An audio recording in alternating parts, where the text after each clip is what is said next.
In this lecture, I want to properly answer the question, what is a dreamologist? I want to explain in detail what it is that a dreamologist actually does for a living. I want to read you two separate definitions, then elaborate further upon their meanings. It's also my intention to spend a fair amount of time in this lecture clearing up some common misconceptions of a dreamologist's duties and the dynamics of the profession. According to UrbanDictionary.com, a dreamologist is a person who devotes their time to the study of dreams, what dreams mean, and why a person may be having a specific dream. This definition is somewhat accurate, but a bit simple for my taste. On our website at www.philosophyofdreams.com, we have a more accurate and fitting definition of the term dreamologist, so I'm going to go ahead and read that to you now. A dreamologist is a certified psychotherapist who specifies in the practice of dream analysis and interpretations. They have studied various aspects of the human mind and psyche, as well as the identification of visual and physical relations to the human eye. Therefore, a dreamologist can correctly connect what the dreamer is subconsciously dreaming about to the reality of his or her own life. So, for starters, I am a psychotherapist that works with individuals regarding their dreams and their potential meanings. Technically, I guess you could also consider me a dreamologist because I have devoted a large amount of my finances and time to my personal interest in academic education on dreams and dream analysis. So, for a moment, let's touch on what a dreamologist is, not, and clarify the things they typically do not represent themselves as a practitioner in the field and study of dreams. Number one. A dreamologist is not a psychic or fortune teller. Oftentimes when speaking with potential clients or practitioners in the field of psychology, when greeting them with, "Hi, I'm a dreamologist and psychotherapist that specializes in dreams and dream analysis," unfortunately they visualize me performing fortune telling and using horoscopes to interpret dreams for my clients.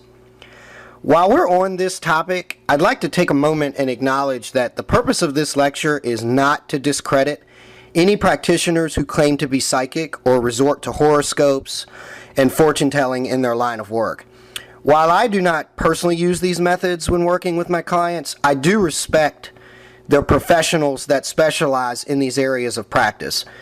This is because I believe that many of the ideals behind those practices may come from some valid truths of the past in ancient mythology and the various religious practices around the world.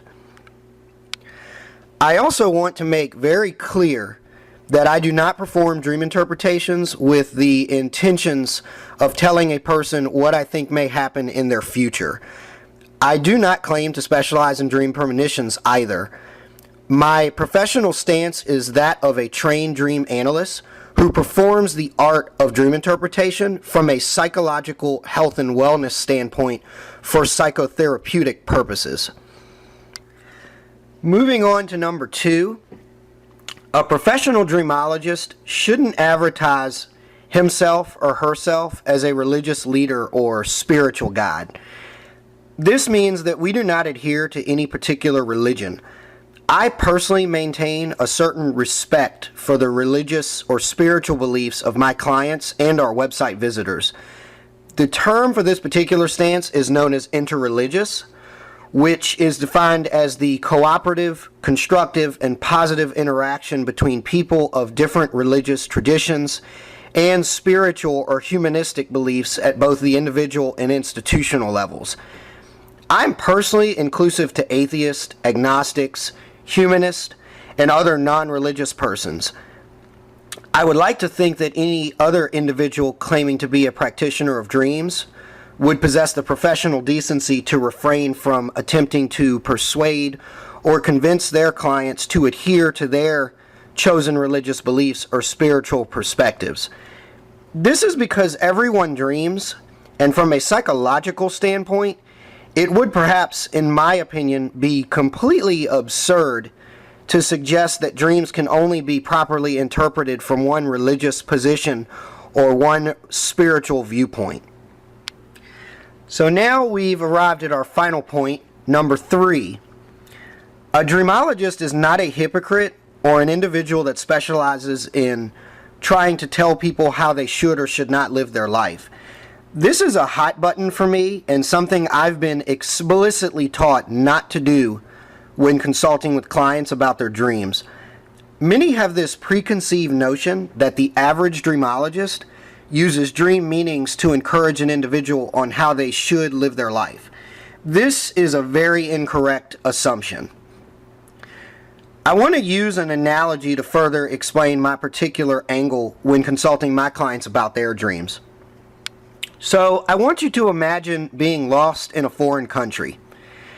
You then come across a local who speaks the native language and who understands your map that you're carrying.